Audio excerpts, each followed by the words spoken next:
باغ میں شکر وصل تھا اور ہجر میں ہائے ہائے گل، کام ہے ان کے ذکر سے یوں ہوا یا یوں، اور ذوق مانا مگر یہ ظالم دل ان کے رستے میں تو تھکا نہ کرے۔ بھائی اساں حضور دی محبت دی گلاں کرنیاں اور بڑیاں ٹھوک بجا کے کرنیاں،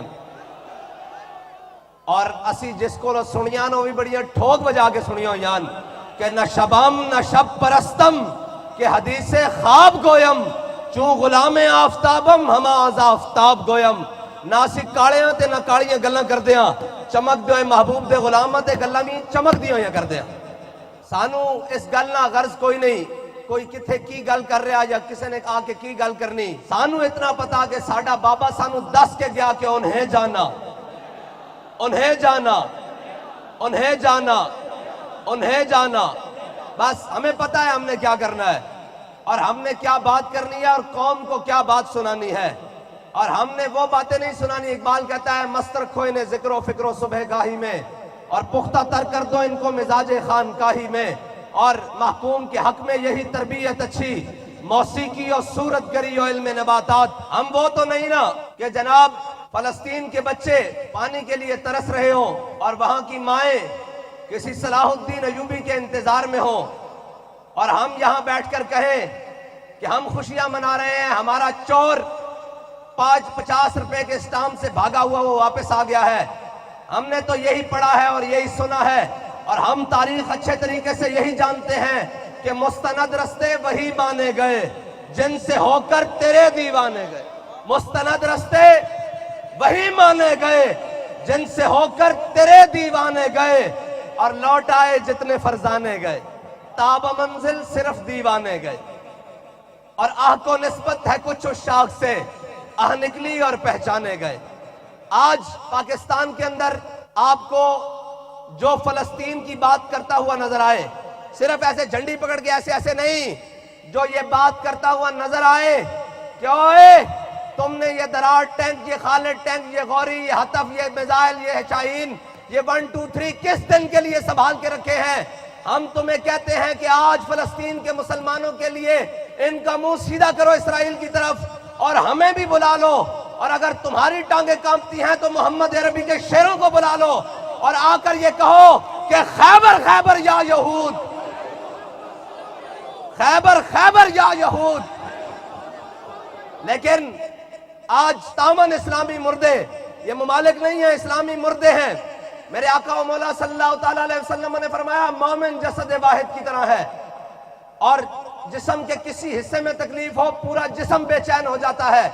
لیکن آج ہزاروں بچے، ہزاروں خواتین ہسپتالوں پر جنگی جرائم کرتے ہوئے مسلمانوں کو کاٹ ڈالا ہے، اور جو بزدل کہتے تھے کہ اسلام امن سے پھیلا ہے، اسلام تلوار سے نہیں پھیلا، میں نے کہا نکلو باہر اور جا کر امن کا درس دو اسرائیل کو کہ نہیں، یہودیت امن کا درس دیتی ہے۔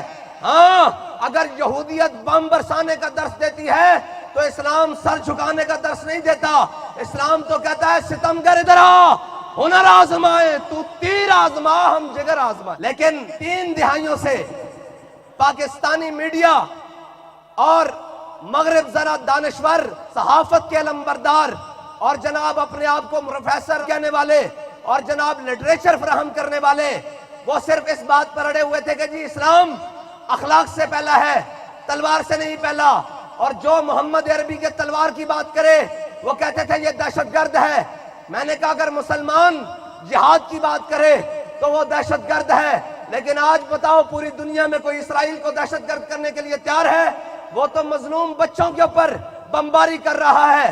لیکن اقبال کہتا ہے کافر کی موت سے بھی لرزتا ہو جس کا دل، کہتا ہے کون اسے مسلمان کی موت مر۔ اقبال کہتا ہے جس کی گھر بیٹھے ٹانگیں کانپ رہی ہو نا، اس کو کیا پتا ہو کہ میرے آقا و مولا سے تلوار اٹھا کر خود بدر میں کیسے تشریف لے کر گئے، احد میں کیسے تشریف لے کر گئے، خندق میں کیسے گئے، مراسی میں کیسے گئے، مستلق میں کیسے گئے، تبوک میں کیسے گئے۔ اقبال کہتا ہے جس کی گھر ٹانگیں کانپ رہی ہوں اس کو کیا پتا ہو کہ امام حسین 72 لے کے کربلا کیسے گئے۔ یہ تو بیٹھے ہوئے کہہ رہے ہیں ہم جنگ چھیڑ کے رکھ دیں۔ میں نے کہا نہیں، آپ ہمیں مذاق اڑاتے تھے کہ مولوی حلوہ کھاتے ہیں، ہم آپ کے لیے دیگیں پکواتے ہیں حلوے کے لیے، آپ حلوہ کھائیں، اور جو آپ کو مراد اور آپ کو جو بجٹ اور جو اسلحے ہیں اور جو وردیاں ہیں وہ ہم غریبوں کو پہنائیں. ہم جاتے ہیں فلسطین اور جا کر مسلمانوں کو کہتے ہیں کہ آپ نا امید نہ ہو, اور اقبال کے اس شعر کے مطابق کہ نا امید نہ ہو ان سے اے راہبر فرزانہ, کم کوش تو ہے لیکن بے ذوق نہیں راہی. یہ یورپی مورخ ہے, ہیڈ لیم اس کا نام ہے. اس نے کہا صلاح الدین ایوبی کبھی بھی صلاح الدین ایوبی اسلحہ کے اعتبار سے, کمک کے اعتبار سے, فوج کے اعتبار سے, ریزرو کے اعتبار سے, کسی بھی افرادی قوت کے اعتبار سے, اسلحہ کے اعتبار سے, جدت کے اعتبار سے کبھی بھی صلاح الدین ایوبی عیسائیوں جرنیلوں کے آگے اور عیسائیوں فوجوں سے کبھی بھی طاقتور نہیں ہوا. اس نے کہا پھر تم شکست کیوں نہیں دے سکے؟ صلاح الدین ایوبی مصر سے نکلا اور جا فلسطین میں اسلام کا جھنڈا گاڑا, تم اسے شکست کیوں نہیں دے سکے؟ اس نے کہا ایک بات سمجھ میں نہیں آئی. اس نے کہا کیا بات ہے؟ اس نے کہا جب صلاح الدین ایوبی کی فوجیں سامنے آتی تو ہماری 25 صفیں ہوتی اور اس کی 5 صفیں ہوتی, بلکہ ہم مسلمان فوجیوں کو شہید کر دے, صلاح الدین ایوبی کی جناب فوج کی تیس نیس اڑا دیتے, اس کی کئی صفیں اور ہٹا کے رکھ دیتے, ہمیں آر پار نظر آنا شروع ہو جاتا. پھر اس نے کہا کہ تم اس پر فتح کیوں نہیں پا سکے؟ اس نے کہا صرف ایک وجہ ہے, مسلمانوں کے لشکر میں نعرہ تکبیر لگتا تھا, ان کے شہید ہوئے فوجی بھی دوبارہ تلواریں پکڑ کے لڑنا شروع کر دیتے تھے.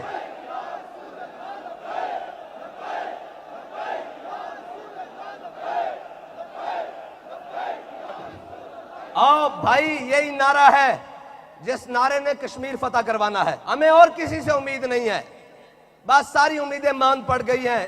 فلسطین کے مسئلے پہ تو بالکل ماند پڑ گئی ہیں, اور یہی نعرہ ہے. یہ جب آج سے 3-4 سال پہلے جب بابا جی نے یہ نعرہ لگایا تو انڈیا کے اندر ہندوستان کے مسلمانوں نے میلاد شریف کی ریلی نکالی, اور نکالی بھی بریلی کے اندر. اور جب ریلی نکالی تو ریلی کے ساتھ مسلمان لبیک کا نعرہ لگاتے ہوئے جا رہے تھے. ہندوؤں نے شکایت کر دی وہاں کی پولیس کو, انہوں نے کہا جی مسلمانوں کو روکیں, ان کا جلوس آگے نہیں آنے دیں. انہوں نے کہا جی کیوں وہ اپنے نعرہ لگاتے ہوئے میلاد شریف کا جلوس لے کر جا رہے ہیں؟